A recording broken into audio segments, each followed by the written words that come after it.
كيسترجع الكره، انطلاقه ديال اللاعب حمزه الواسطي على مستوى الجهه اليسرى. يوسف شينا يمرر لكاني ماديكي، فرصه والهدف.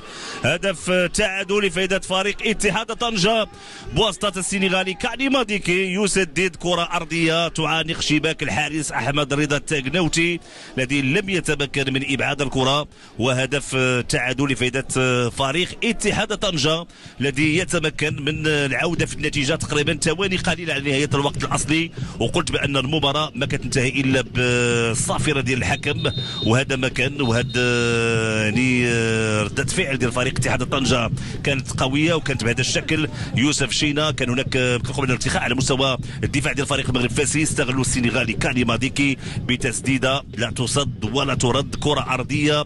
كاني ماديكي يسجل هدف تعادل لاتحاد طنجة، ويقول بان اتحاد طنجة ستلعب كل كيد اوراقها وكذلك كل حظوظها في هذا اللقاء وفي هذه المباراه.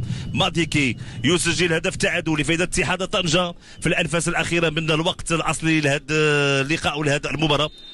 يوسف شينا الدخول ديالو اكيد من خلال هذا المرتد وهذا